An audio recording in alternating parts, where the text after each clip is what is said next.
आपके स्मार्टफोन से लेकर सैटेलाइट तक, वाईफाई से लेकर इलेक्ट्रिक मोटर्स तक, इनके पीछे कौन सा इनविजिबल मैजिक काम करता है? कैसे एक इलेक्ट्रिक चार्ज अपने आसपास फील्ड क्रिएट करता है और कैसे चेंजिंग इलेक्ट्रिक और मैग्नेटिक फील्ड मिलकर लाइट और रेडियो वेव को प्रोड्यूस करते हैं? इन सभी फैसिनेटिंग क्वेश्चन का आंसर हमें इलेक्ट्रोमैग्नेटिक थ्योरी में मिलता है। इस कोर्स में इलेक्ट्रोस्टैटिक्स से शुरू करेंगे, जहां चार्ज और इलेक्ट्रिक फील्ड की बात होगी। फिर मैग्नेटोस्टैटिक्स में मैग्नेटिक फील्ड को समझेंगे। उसके बाद टाइम वेरिंग इलेक्ट्रोमैग्नेटिक फील्ड देखेंगे, जहां चेंजिंग इलेक्ट्रिक और मैग्नेटिक फील्ड एक दूसरे को जनरेट करते हैं। फाइनली हम इलेक्ट्रोमैग्नेटिक वेव को एक्सप्लोर करेंगे और जानेंगे कि लाइट भी एक इलेक्ट्रोमैग्नेटिक वेव ही है। इन सभी बातों से एक बात आपको क्लियर हो रही होगी कि from a tiny electric charge to wireless communication across the world, everything is connected through electromagnetic theory. इसके अलावा हम देखेंगे कि हाई वेटेज टॉपिक कौन से हैं, यूनिवर्सिटी एग्जाम का ट्रेंड क्या चल रहा है और कैसे एक स्मार्ट प्रिपरेशन करके सभी यूनिट से मैक्सिमम मार्क्स स्कोर किया जा सके। तो अगर आप बीएससी थर्ड सेमेस्टर के स्टूडेंट हो तो इस वीडियो को एंड तक जरूर देखिएगा। तो चलिए स्टार्ट करते हैं इलेक्ट्रोमैग्नेटिक थ्योरी का फुल सिलेबस डिस्कशन।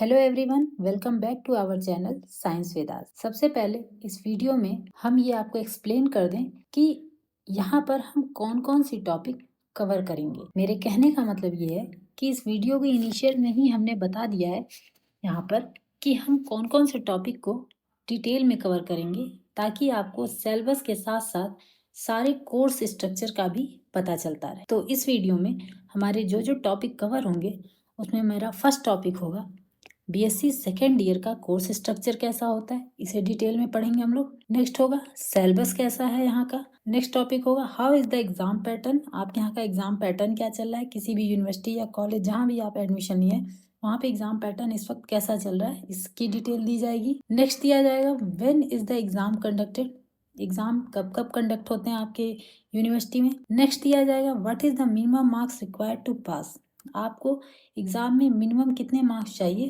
पास होने के लिए। नेक्स्ट टॉपिक होगा how many types of examination are conducted in the university, आप यूनिवर्सिटी या कॉलेज जहाँ भी हैं वहाँ पे कितने तरह के एग्जाम कराए जा रहे हैं, इसके बारे में डिटेल डिस्कशन होगा।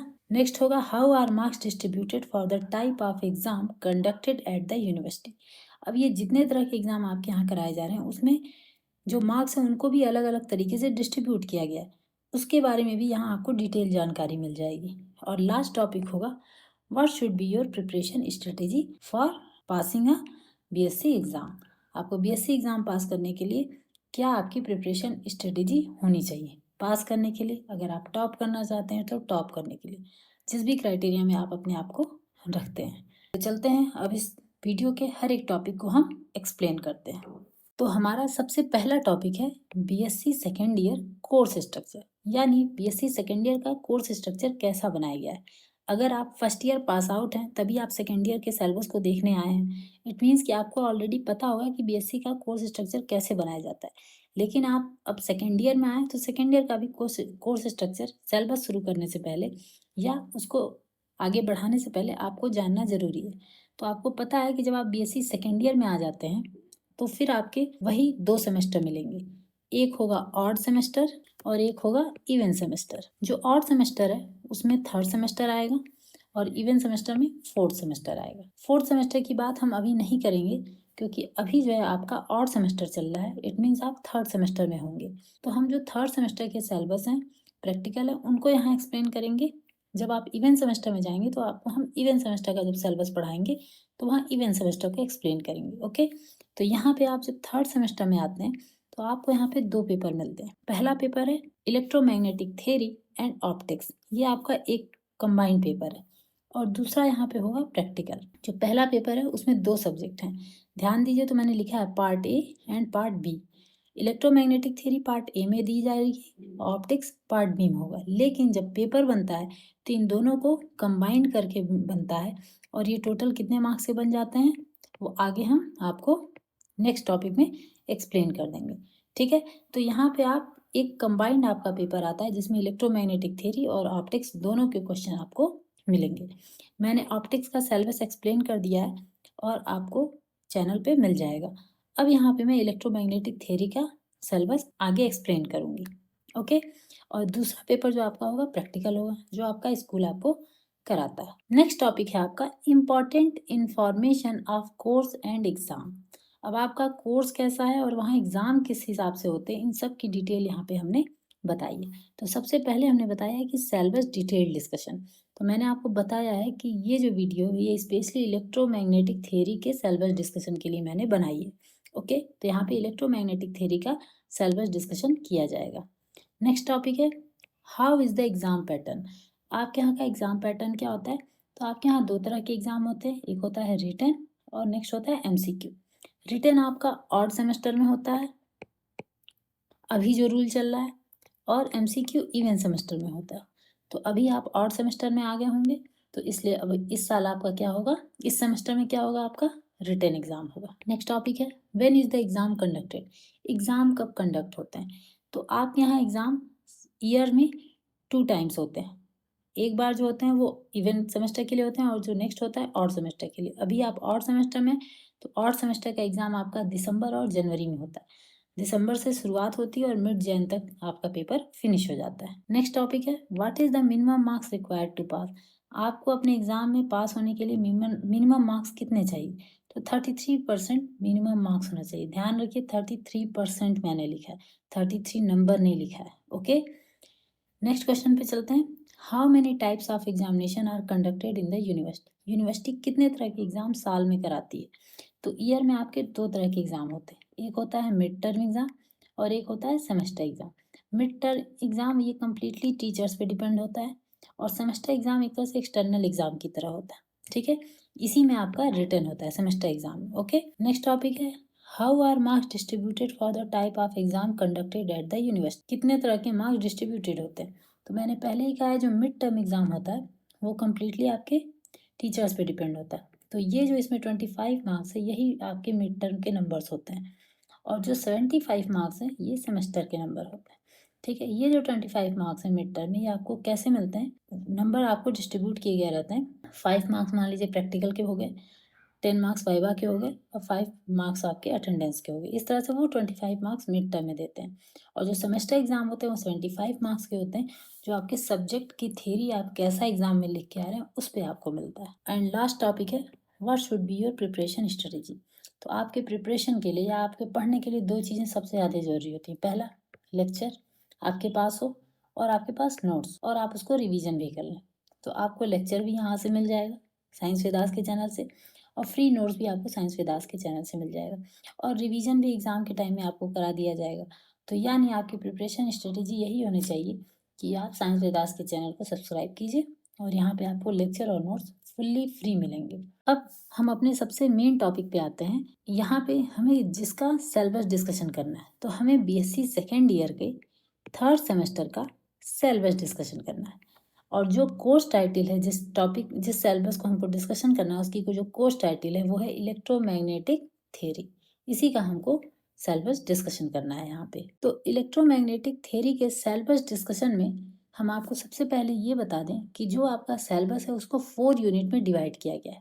Unit 1, unit 2, unit 3 and unit 4। और ये 4 यूनिट के अलग अलग नाम दिए गए हैं। जैसे यूनिट 1 का नाम दिया गया है इलेक्ट्रोस्टैटिक्स। इसमें आपको क्या पढ़ना है? इसमें आपको पढ़ना है electric charge and charge density, electric force between two charges, general expression for electric field in terms of volume charge density, divergence and curl of electric field इसमें आपको पढ़ना है। ठीक है, ये सब आपका इंटर में भी पढ़ा हुआ है लेकिन इसको थोड़ा सा और ज़्यादा एक्सप्लेन करके आपको पढ़ना है। नेक्स्ट पढ़ना है जनरल एक्सप्रेशन और electric potential in terms of volume charge density and Gauss law.